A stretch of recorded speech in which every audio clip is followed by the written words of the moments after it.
Alors en attendant, l'Ukraine manque d'armes, cruellement, mais il ne faut pas oublier qu'elle manque d'hommes aussi. Et dans ce contexte, c'est une des raisons pour laquelle, effectivement, le débat sur la mobilisation est tellement vif en Ukraine.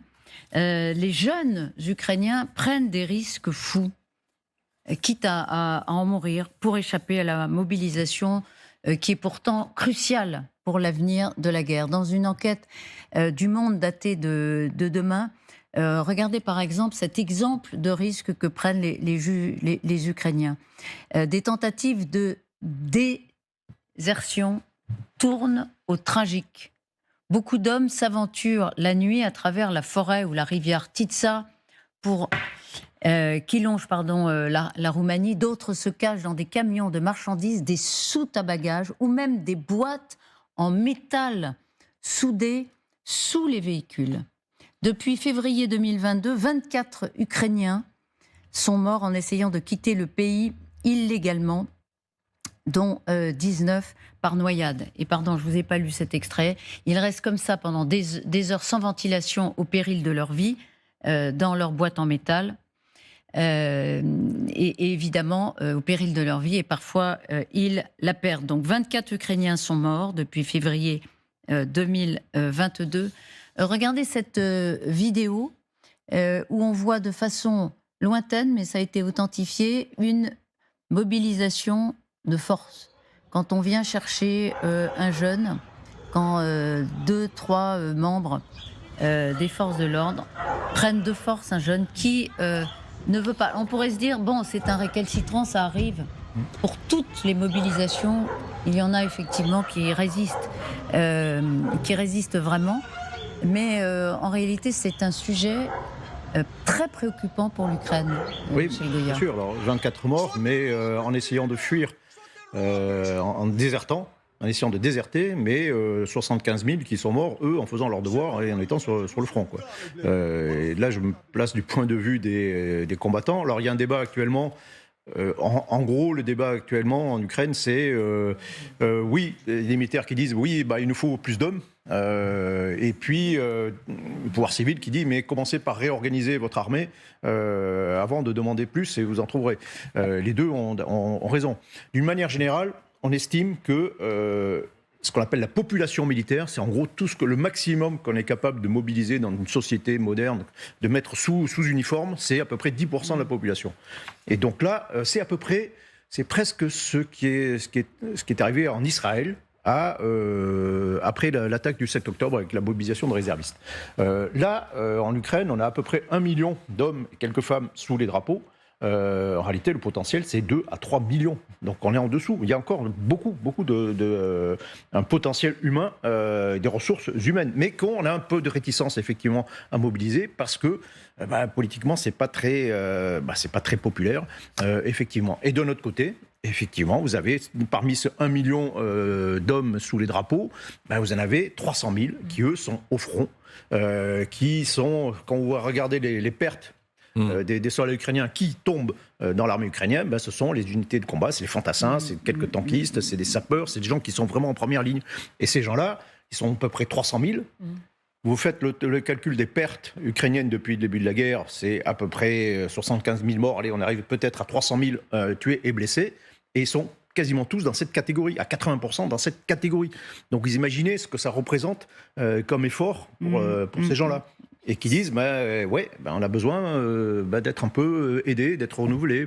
Comment se fait-il que les jeunes ne soient pas mobilisés en réalité moins de 27 ans. Écoutez lisez avec moi ce que dit un conseiller du ministère de la Défense en matière de recrutement.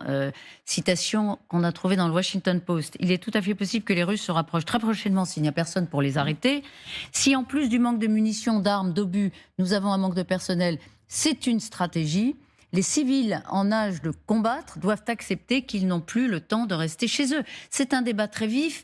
Et d'ailleurs, Zaloujny a été au cœur de ce débat entre le politique et évidemment l'armée. Peut-être qu'il a payé sa réticence à lancer une mobilisation plus importante.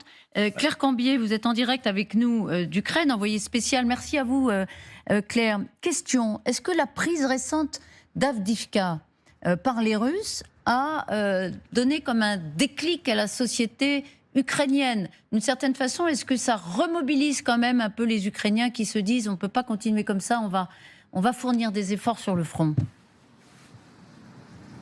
Eh bien, Elisabeth, malheureusement, au contraire, la perte d'Avdiivka, elle a plutôt augmenté les craintes de la population. Le départ de cette ville, pas toujours très bien organisée, a été très critiqué. On sent aujourd'hui une défiance envers le commandement militaire. Il y a beaucoup d'Ukrainiens qui sont clairement pas prêts à intégrer l'armée s'ils n'ont pas l'assurance d'être formés, d'être bien armés, d'être bien encadrés, surtout avant de partir sur le front. On le sait, la vague des volontaires, de ces personnes qui estimaient qu'il fallait combattre pour la patrie, eh bien, elle est passée. Et aujourd'hui, il faut convaincre. Or, beaucoup d'Ukrainiens estiment que les règles ne sont pas claires, que les critères d'enrôlement ne sont pas toujours très justes. Il y a par exemple l'idée à un moment donné qu'il fallait exempter les personnes qui payaient beaucoup d'impôts. Vous parliez de 300 000 personnes qui sont sur le front, sur 1 million de mobilisés. Pourquoi si peu? Il y a beaucoup de flou actuellement autour de cette question également. Une nouvelle loi en tout cas a été étudiée au Parlement actuellement. Elle propose de nouvelles sanctions contre ceux qui ne répondront pas à l'appel, comme par exemple la suppression du permis de conduire ou la saisie des avoirs. Ça a créé clairement une panique ici. Il y a 700 millions de dollars qui ont été retirés des banques ukrainiennes au mois de février. On n'avait pas vu ça depuis le début de la guerre. Cette nouvelle loi, elle devrait être adoptée en deuxième lecture à la fin du mois. Ça traîne en tout cas depuis des semaines et beaucoup estiment que Zelensky se décharge un petit peu. Il laisse du coup le Parlement décider. L'armée, elle, souhaiterait que 500 000 personnes supplémentaires arrivent au sein de l'armée. Merci beaucoup. Vous nous avez donné beaucoup d'éléments qui prouvent effectivement, Claire, que c'est un casse-tête politique considérable. Merci à vous en direct de Kiev. Bonne journée, Claire. Regardez ce qu'écrit Le Monde aussi sur les tentatives désespérées de contourner la mobilisation éventuellement. Par exemple, en 2023, 3300 faux documents ont été interceptés au poste frontière. Certaines personnes peuvent en avoir plusieurs, précise Monsieur Demchenko, qui est choqué par le cas de cet homme qui tentait de fuir avec un faux certificat de décès de son épouse. Il voulait faire passer son épouse pour morte pour pouvoir justifier d'échapper à la mobilisation. Il y a des hommes qui se déguisent en femmes. C'est moins grave, ça peut-être. Mais tout est possible, tout est permis. C'était intéressant ce que disait Claire. Les pertes sur le terrain ne jouent pas du tout en faveur d'un nouvel effort fourni par la population. Bah oui, c'est la fin d'un cycle en fait. C'est non seulement la fin du cycle de ceux qui sont sur le front et qui doivent pouvoir revenir chez eux parce que on ne fait pas la guerre pendant des années. On fait la guerre pendant 6 mois, pendant 9 mois, mais et à un moment il faut savoir rentrer chez soi. Les permissions n'ont pas été si nombreuses que ça pendant les 2 années qui ont précédé. Et il y avait tout de même cette logique avant pour le gouvernement de se dire, il y a ceux qui sont sur le front, mais à l'arrière, on a une base de mobilisation au sens d'investissement personnel de ces jeunes qui se disaient comment je peux faire pour aider.